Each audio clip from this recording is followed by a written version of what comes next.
അങ്ങനെ നമ്മുടെ കേരള ബ്ലാസ്റ്റേഴ്സിന്റെ പുതിയ മാനേജറായിട്ട് നമ്മുടെ ആഷ്ലി വെസ്റ്റ്വുഡ് എന്ന ബ്രിട്ടീഷ് മാനേജറെ അസൈൻ ചെയ്തിട്ടുണ്ട്. അപ്പൊ നമ്മൾ 2 ദിവസം മുമ്പ് ഇതേ പറ്റി വീഡിയോ കാര്യങ്ങളൊക്കെ ചെയ്തിരുന്നു. വരികയാണെങ്കിൽ ബ്ലാസ്റ്റേഴ്സിലേക്ക് വെസ്റ്റ്വുഡ് ആയിരിക്കും.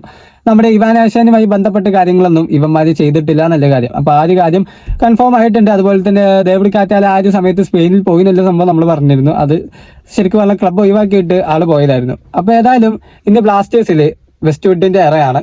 വെസ്റ്റ്വുഡ് നമ്മുടെ ISL തന്നെ ബംഗളൂരു FC, അതുപോലെ തന്നെ പഞ്ചാബ്, ഹോങ്കോങ് തുടങ്ങിയ ടീമുകളൊക്കെ ഹോങ്കോങ് പറയുമ്പോൾ ഹോങ്കോങ് നാഷണൽ ടീമിനൊക്കെ ആള് പരിശീലിപ്പിച്ച കോച്ചാണ്.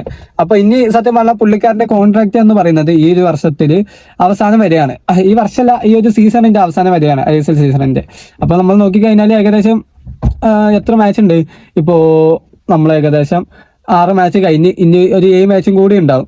അപ്പൊ ഈ ഒരു 7 മാച്ചിന് വേണ്ടിയിട്ടാണ് ബ്ലാസ്റ്റേഴ്സ് ഈ ഒരു കോച്ചിനെ അസൈൻ ചെയ്തിട്ടുള്ളത്.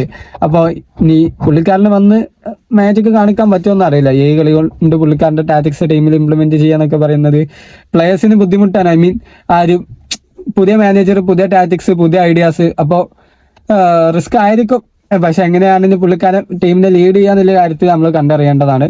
ഏതായാലും എന്താ പറയാ, ബ്ലാസ്റ്റേഴ്സിന്റെ മാനേജ്മെന്റിന്റെ ഓരോരോ കുസൃതികൾ എന്നുള്ള നമ്മൾ പറയാൻ പറ്റിയ. കാരണം ഇനിയിപ്പോൾ അടുത്ത സീസൺ വരുമ്പോൾ ഈ സീസൺ കഴിയുമ്പോൾ വെസ്റ്റ്വുഡിന് കാര്യമായിട്ടൊന്നും ചെയ്യാൻ പറ്റൂല.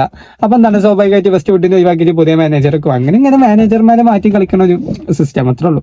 അപ്പൊ ഏതായാലും ഡേവിഡ് കാറ്റാല ഇപ്പൊ കഴിഞ്ഞ സീസൺ കഴിഞ്ഞ സമയത്ത് ബ്ലാസ്റ്റേഴ്സ് നല്ല ഹൈപ്പിൽ കൊടുക്കുന്ന സ്പാനിഷ് മാനേജറായിരുന്നു.